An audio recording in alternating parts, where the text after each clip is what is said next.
warahmatullahi wabarakatuh. Selamat pagi anak-anak ibu. Salam sehat.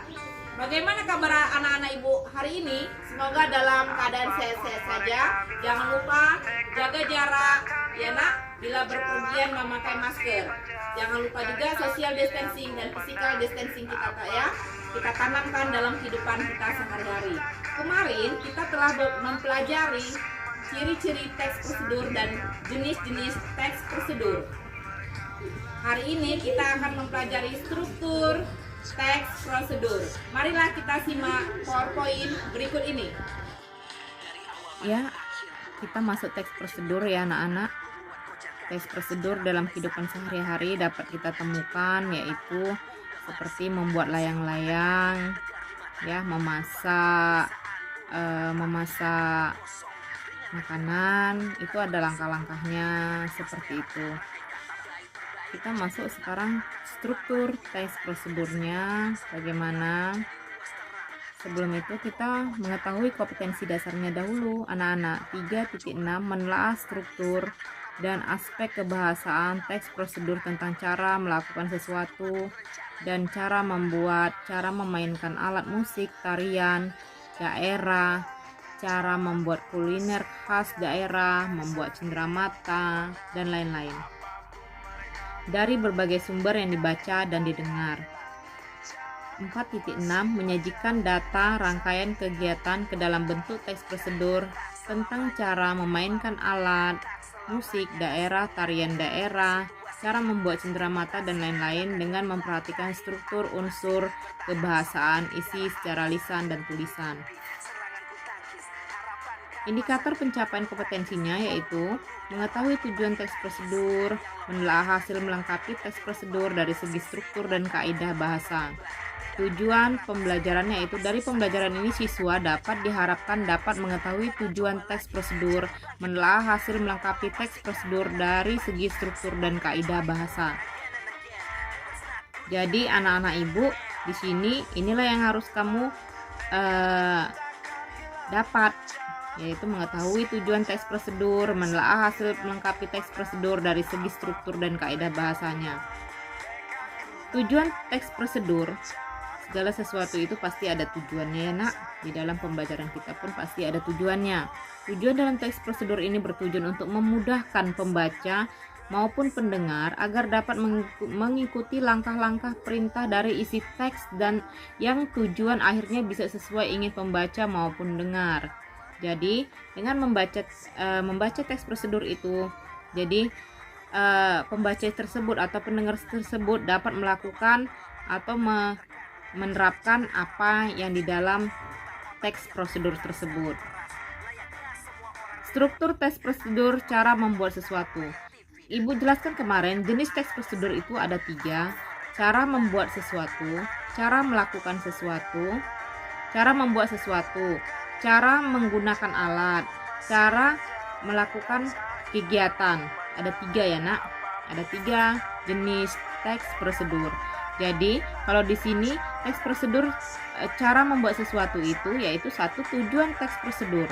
Tujuan pada teks prosedur adalah pengantar umum sebagai penanda apa yang dibuat atau dilakukan dan motivasi dalam melakukannya. Otomatis kita akan mengenalkan bagaimana teks prosedur di dalam itu. Seperti itu. Setelah itu ada bahannya. Misalnya tadi ya kita membuat jus wortel yang sangat sehat ya. Itu tujuannya itu jus wortel itu berguna untuk mata kita, untuk mata kebaikan, untuk kesehatan mata kita seperti itu. Selanjutnya ada bahan dan alat. Misalnya kita jus wortel, bahannya itu apa? Wortel, air, setelah itu gula. Alat-alatnya apa? Blender seperti itu, saringan seperti itu, bisa juga sendok, gelas, pipet untuk meminumnya. Langkah-langkahnya berisi langkah-langkah, harus ada langkah-langkahnya kok tes prosedur. Langkah-langkahnya berisi melakukan sesuatu dengan urut secara bertahap, ada tahap demi tahap yang dilakukan untuk cara membuat jus wortel tadi. Ya, misalnya mengupasnya atau mencuci dahulu atau baru mengupasnya, mencucinya dulu baru kita mengupas, seperti itu. Biar setelah dikupas kan itu segar tuh, langsung di blender seperti itu. Taruhkan air, taruhkan gula, seperti itu sesuai dengan keinginan kita. Baru dihidupkan lah, disaring. Kalau ada blendernya itu atau juicernya itu ada saringan, dia nggak mesti lagi kita saring, seperti itu. Setelah itu ada penutup, berisi penekanan pada keuntungan dan ucapan selamat melakukan sesuatu. Misalnya seperti ini. Hal ini mudah kan? Hal dalam membuat jus wortel ini sangat mudah. Jadi alangkah baiknya kita mencoba. Mari mencoba, seperti itu ya nak. Masuk struktur tes prosedur, cara menggunakan alat dan melakukan kegiatan. Ini tadi kita tes prosedur tadi udah satu, cara membuat sesuatu. Ini menggunakan alat dan melakukan kegiatan. Ada dua lagi. Strukturnya ada 3. Tadi cara membuat sesuatu ada 4 ya. Kalau yang di sini ada 3, yaitu 1. Tujuan tes prosedur. Tujuan pada tes prosedur adalah mengantar umum sebagai penanda apa yang dibuat atau dilakukan dan motivasi dalam melakukannya. Setelah itu langkah-langkah, berisi langkah melakukan suatu dengan urut secara bertahap. Penutup, berisi penekanan pada keuntungan dan ucapan selamat melakukan sesuatu.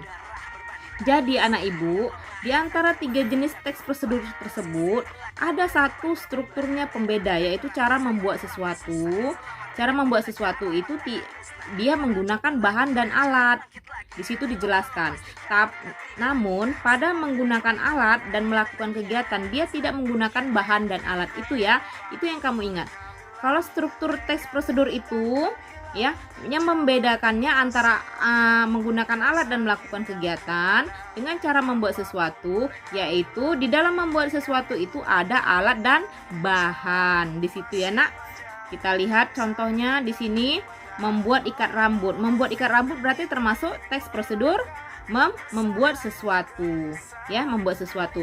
Tujuannya kita lihat, ikat rambut biasanya ya digunakan pada anak perempuan, baik untuk mengucir rambut ataupun dijadikan sebagai bando. Ikat rambut dibuat bukan sekedar untuk mengikat, akan tetapi juga ada unsur hiasnya. Oleh karena itu pembuatan harus dilakukan dengan kreatif agar hasilnya terlihat cantik. Ikutilah langkah-langkah berikut katanya. Pertama, setelah itu ada alat dan bahan. Alat dan bahan, gunting, pensil, talikur sesuai dengan kebutuhan, katanya di situ dijelaskan. Nah, langkah-langkah membuatnya, talikur akan dipotong menjadi 2 bagian. Setiap bagian dilipat 2 sehingga semuanya akan ada 4 utas tali. Siapkan pensil yang cukup panjang. Buatlah simpul kepala dengan bantuan pensil tersebut. Nomor 3, buatlah simpul datar. Nomor 4, lakukan cara tersebut sampai seluruh tali membuat sebuah simpul yang indah.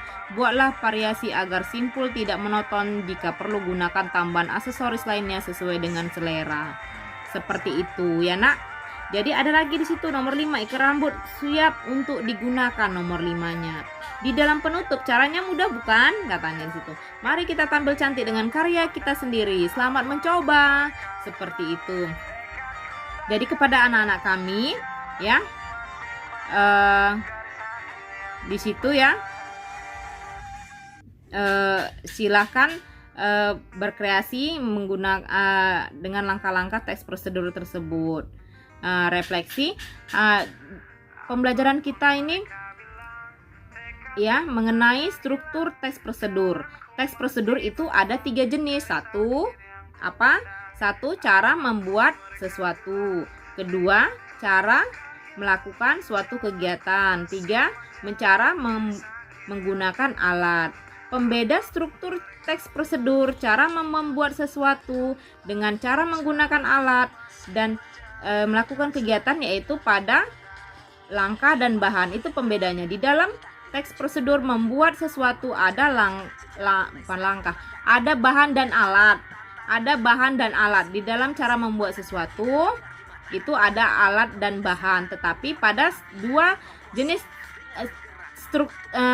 struktur teks prosedur, menggunakan alat dan melakukan kegiatan, tidak ada alat dan bahan. Seperti itu ya nak. Demikian ya. Sudah paham? Oke, terima kasih.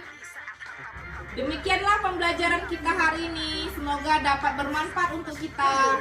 Ibu akhiri dengan Assalamualaikum warahmatullahi wabarakatuh. Selamat pagi. Salam sehat.